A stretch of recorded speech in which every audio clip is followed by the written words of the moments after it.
the fact that I've had a chance to speak to many of you, and Congress as a whole is taking this issue with the soberness and seriousness that it deserves is greatly appreciated, and I think vindicates the decision for us to present this issue to Congress.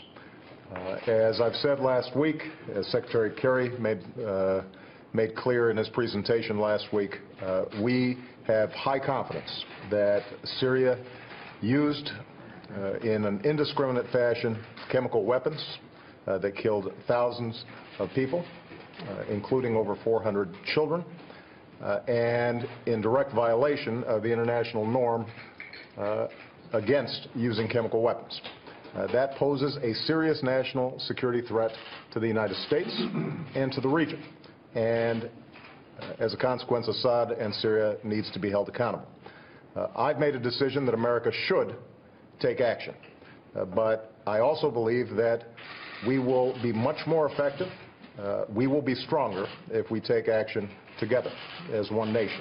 And so this gives us an opportunity not only to present the evidence to all of the leading members of Congress and the various foreign policy committees as to why we have high confidence that chemical weapons were used and that Assad used them, but it also gives us an opportunity to discuss why it's so important that he be held to account. This norm against using chemical weapons that 98% of the world agrees to is there for a reason, because we recognize that there are certain weapons that, when used, can not only end up resulting in grotesque deaths, but also can end up being transmitted to non-state actors, can pose a risk to allies and friends of ours like Israel, like Jordan, like Turkey, and unless we hold them into account, also sends a message that international norms around issues like nuclear proliferation don't mean much. And so I'm going to be working with Congress. We have sent up a draft authorization. We're going to be asking for hearings and a prompt vote, and I'm very appreciative that everybody here has already begun to schedule hearings and intends to take a vote as soon as all of Congress comes back early next week. So the key point that I want to emphasize to the American people, the military plan that has been developed by our Joint Chiefs and that I believe is appropriate is proportional, it is limited, it does not involve boots on the ground. This is not Iraq and this is not Afghanistan.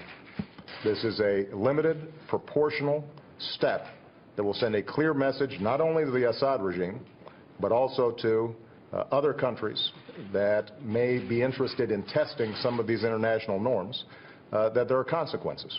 It gives us the ability to degrade Assad's capabilities when it comes to chemical weapons.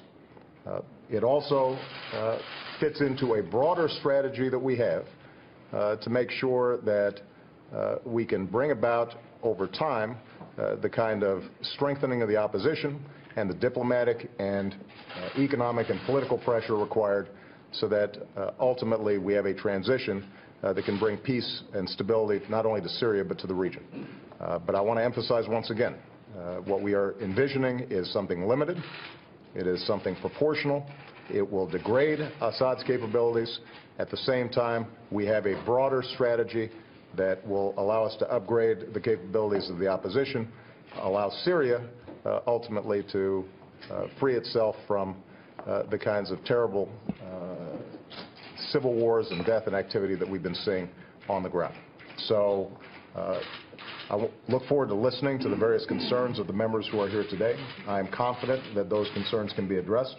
I think it is appropriate that we act deliberately, but I also think everybody recognizes the urgency here and that we're going to have to move relatively quickly.